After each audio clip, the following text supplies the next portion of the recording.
ఈరోజు కేవలం తన కొడుకుని ప్రమోట్ చేసుకోవడానికే దావోస్కి వెళ్ళాడు. ఈ రాష్ట్రానికో రాష్ట్ర ప్రజలకో ముఖ్యంగా రాష్ట్ర యువతకో ఉపయోగపడే విధంగా ఏది చేయాలన్న ఆలోచన లేదు అనేది ఈ పర్యటనతో అందరికీ అర్థమైపోయింది. ఎందుకంటే అంత పెద్ద వేదిక మీద సీఎం చంద్రబాబు నాయుడు గారు మా రాష్ట్ర ఆర్థిక వ్యవస్థ చితికిపోయింది, చాలా పేద రాష్ట్రంగా మేము మిగిలిపోయాం అని అంత పెద్ద వేదిక మీద చెప్తే ఏ పారిశ్రామికవేత్త వచ్చి ఇన్వెస్ట్ చేస్తాడు? అసలు ఎందుకు అలాంటి మాటలు మాట్లాడాల్సి వస్తుందో నాకు అర్థం కావట్లేదు. ఎలక్షన్స్ ముందు కూడా దాదాపుగా 14 లక్షల కోట్ల అప్పు ఉందని చెప్పి అబద్ధాలు చెప్పటం, ప్రజల్ని కన్ఫ్యూజ్ చేయటం. తీరా మొన్న అసెంబ్లీలో చూస్తే బడ్జెట్ డాక్యుమెంట్స్లో 6.5 లక్షల కోట్లు మాత్రమే అప్పు ఉంది అని చెప్తారు. రాష్ట్రం విడిపోయాక నువ్వే కదా మొదట ముఖ్యమంత్రిగా 5 సంవత్సరాలు ఉన్నావు. నువ్వు ఎంత అప్పు చేసి దిగిపోయావు, 5 ఏళ్లలో మేము ఏం చేసామో చెప్పాలి కదా జనాలకి. కానీ బయట ఒకటి లోపల ఒకటి మాట్లాడటం. ఏదైతే ఆంధ్రప్రదేశ్లో అబద్ధాలతో కట్టుకథలతో పచ్చ మీడియాతో ప్రజల్ని మభ్యపెట్టారో అదే విధంగా దావోస్లో కూడా మీరు మభ్య పెట్టాలన్న ప్రయత్నం ఈరోజు పెట్టుబడిదారులు పారిపోవడానికి కారణం కాదా చంద్రబాబు నాయుడు, లోకేష్ అని నేను అడుగుతున్నా. ముఖ్యంగా జగన్ గారు ముఖ్యమంత్రిగా ఉన్నప్పుడు దావోస్కి వెళ్తే ఏ విధంగా 1,26,000 కోట్ల రూపాయలకి ఎంఓఎలు చేసుకొచ్చారో మనం అందరం కూడా కళ్ళారా చూసాం. అలాగే విశాఖలో గ్లోబల్ ఇన్వెస్ట్మెంట్ సమ్మిట్ ఏర్పాటు చేసి 13.5 లక్షల కోట్ల రూపాయలకి ఎంఓయూలు చేయడం మీ అందరూ కూడా గమనించారు ఈ రాష్ట్ర ప్రజలు. ఎందుకు ఇది చెప్తున్నానంటే ఈ నెలలో సాక్షాత్తు ప్రధానమంత్రి గారు శంకుస్థాపన చేసిన 1,85,000 కోట్ల గ్రీన్ ఎనర్జీ ప్రాజెక్ట్ని ఆ రోజు విశాఖ గ్లోబల్ సమ్మిట్లో జగనన్న తీసుకువచ్చిన విషయం ఈ రాష్ట్ర ప్రజలకు ఇంకా గుర్తుందని నేను అనుకుంటున్నా. అలాగే ప్రధానమంత్రి గారు శంకుస్థాపన చేసిన బల్క్ డ్రగ్ ప్రాజెక్ట్ కూడా జగనన్న ముఖ్యమంత్రిగా ఉన్నప్పుడు ఇతర రాష్ట్రాలతో పోటీ పడి తీసుకొచ్చింది. దానికి భూమిని కూడా జగనన్నే తన హయాంలో కేటాయించింది నిజం కాదా అని అడుగుతున్నా. సో జగనన్న తీసుకొచ్చినవి మీ గొప్పతనంగా ప్రధానమంత్రి గారిని పిలిపించి మొన్న హడావిడి చేశారు తప్ప మీ పరిపాలన చూసి మిమ్మల్ని చూసి ఒక్క ప్రాజెక్ట్ అయినా, ఒక్క పారిశ్రామికవేత్త, ఒక్క పెట్టుబడి అయినా పెట్టాడని నేను అడుగుతున్నాను. జగనన్న విశాఖలో గ్లోబల్ ఇన్వెస్ట్మెంట్ సమ్మిట్ పెడితే అదాని వచ్చారు, అంబానీ వచ్చారు, జిందాల్ గారు వచ్చారు. అది జగనన్న క్రెడిబిలిటీ, ఆయన సుపరిపాలన, ఆయన పారదర్శకమైన పరిపాలన, ఆయన ఫ్రెండ్లీ నేచర్ పారిశ్రామికవేత్తలతో, అలాగే ఈజ్ ఆఫ్ డూయింగ్తో ఏ విధంగా పారిశ్రామికవేత్తలకి అందుబాటులోకి అన్ని తీసుకొచ్చారో అందుకే వాళ్ళందరూ రావటం జరిగింది. కానీ మీరు మీ హయాంలో ఒక్కరంటే ఒక్కరు రావటానికి భయపడుతున్నారు అంటే దానికి కారణం మీ అరాచక రెడ్ బుక్ పాలన కాదా అని నేను అడుగుతున్నాను. ఈరోజు ఇన్ని మాట్లాడి వెళ్ళిన మీకు ఉత్త చేతులతో తిరిగి రావడానికి సిగ్గు లేదా అని అడుగుతున్నాను. ఏ మొహం పెట్టుకొని ప్రజలకు ఏం చెప్పాలనుకుంటున్నారు? మీకేం కొత్త కాదులేండి. పక్క రాష్ట్రాల వాళ్ళు పెట్టుబడులతో వస్తే మీరు కట్టుకథలతో వస్తారు. ఎవరి మీద తోసేద్దామా, ఏం చెప్పి తప్పించుకుందామా అన్న కార్యక్రమం మీకు తెలిసినంత బాగా ఎవరికి తెలియదు. దీనికోసం కాదు మీకు ఓట్లేసింది, మీకు అధికారం ఇచ్చింది, మీకు పదవులు ఇచ్చింది. ఇప్పటికైనా ఈ రెడ్ బుక్ అరాచక పాలనని మానేసి ప్రజలకి మీరు ఏదైతే ప్రామిస్ చేశారో ఆ ప్రామిస్ని ఫుల్ఫిల్ చేస్తూ ఈ రాష్ట్ర పరువుని కాపాడమని చంద్రబాబు నాయుడుకి, లోకేష్కి, పవన్ కళ్యాణ్కి తెలియజేసుకుంటున్నాం.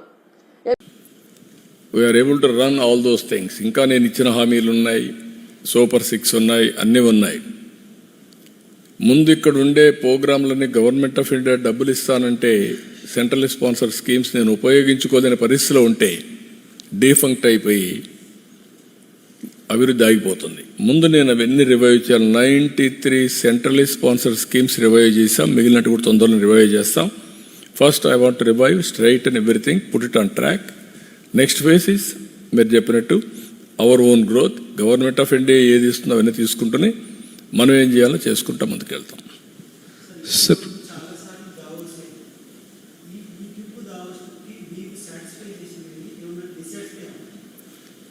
డిస్సాటిస్ఫాక్షన్ కంటే కూడా Davos is a place to learn కొత్త కొత్త విషయాలు. ప్రపంచం ఏ ట్రెండ్తో ఏ మూమెంట్లో పోబోతుందో అక్కడ అందరూ ఉండి డిస్కషన్ జరుగుతుంది.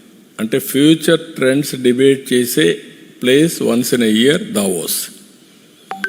ఆ ట్రెండ్స్ని ఒకటి, రెండు అదొక ప్లేస్ నెట్వర్కింగ్, అందరినీ కలిసి మళ్ళీ రెన్యూ చేసుకోవడం. ఇప్పుడు నేను బిల్ గేట్స్ని కలవాలి, నేను ఎక్కడికి పోవాలి, సియాట్లో పోవాలి, లేకుంటే ఎప్పుడైనా ఇండియాకి వస్తే కలవాలి. I was able to meet 5 minutes. I was able to మన వ్యూస్ అనే ఆయనకి ఎక్స్ప్లెయిన్ చేశాను, ఆయన కూడా విన్నాడు. ఆయన ఒక బుక్ కూడా ఇచ్చాడు నాకు, దాంట్లో బ్యూటిఫుల్గా కోట్ చేశాడు. అంటే దిస్ ఆర్ ఆల్, నేనేమంటాను, గుడ్ విల్ వల్ల, ఫ్రెండ్షిప్ వల్ల ప్రపంచంలో చాలా పనులు అయిపోతాయి, చేస్తారు. వాళ్ళు కూడా పాజిటివ్గా ఏదో చేయాలని చూస్తున్నారు. మనం కూడా దాన్ని అందిపుచ్చుకునే స్థాయి మనకుంటే చాలా ఈజీ అవుతుంది. అది 5 సంవత్సరాలు మనకు లేదు ఇక్కడ. ఇప్పుడు మళ్ళీ ఎస్టాబ్లిష్ చేస్తున్నాం. ఒకప్పుడు హైదరాబాద్ ఎస్టాబ్లిష్ చేసాం, ఇప్పుడు మళ్ళీ ఎస్టాబ్లిష్ చేస్తున్నాం. Sir, everywhere you are going, you are promoting artificial intelligence. Yes, every home. ఒకప్పుడు ఐటీ, నౌ ఏఐ. ప్రతి ఒక్కరూ ఏఐ కావాలి, ఇంట్లో ఒకడు ఉండాలి, artificial intelligence. But don't you think the time is fully ripe yet? Because recently Apple, it tried giving news alerts powered by AI and it cancelled because it was finding some errors. Look, problems will come, innovations will continue. ఇది ఒక్క రోజుతో ఆగదు, it is a continuous process. ఇప్పుడు every problem there is a solution. Be clear. Technology ఆగిందా? కొంతమంది నన్ను ఇదే మరి మాట్లాడారు ఆ రోజు. You have to go through history. ఎగ్జాక్ట్గా 97, 98లో మనకు BSNL monopoly. BSNL domestic calls, BSNL international calls, prohibitive cost. Lightning call అంటే ఇమీడియట్గా ఇచ్చే కాలు 3 రోజులకి ఇచ్చేవాళ్ళు. మాన్యువల్ ఎక్స్చేంజ్ నీ ఫ్రెండ్ ఉంటే 1 నిమిషంలో ఇస్తాడు. టుడే నేను ఆ రోజు మాట్లాడితే ఫోన్ అంటే ఫోను తిండి పెడుతుందని మీరంతా విన్నారు. తిండి పెడుతుందా ఏంటి, ఫోన్ల గురించి మాట్లాడుతున్నారని చెప్పని పరిస్థితికి వచ్చారు. Today same cell phone, everything. నీకు ఏం కావాలి, ఇప్పుడు నాతో మాట్లాడుతున్నారు, మీరు మెసేజ్ ఇచ్చుకుంటున్నారు, మీ ఆఫీస్కి వెళ్ళిపోతా ఉంది. అక్కడి నుంచి వాళ్ళు టీవీలో వేసేస్తున్నారు, సోషల్ మీడియాలో వేసేస్తున్నారు. That is the speed of world. రెండోది, నేనే దీనికి ఆ రోజు రిపోర్ట్ ఇచ్చాను. నేను Jaswant Singh, finance minister, deregulation of telecommunication sector. It has transformed. ఆ రోజు డబ్బులు లేవన్న వాళ్ళందరూ 2G spectrum scam 2 lakh crores afterwards. ఇక్కడ ఇవన్నీ ఏంటంటే world is moving very fast. అప్పటికి ఇప్పటికి అదే చెప్పాను నేను. Fastest growing economy India, 3rd largest economy as on today. 5th ఉన్నాం. 28, 29, 3కి వస్తాం. 47కి 1, 2కి వస్తాం. టెక్నాలజీ అడాప్ట్ చేసుకోకపోతే ఎట్లా ఉండేది అన్నీ?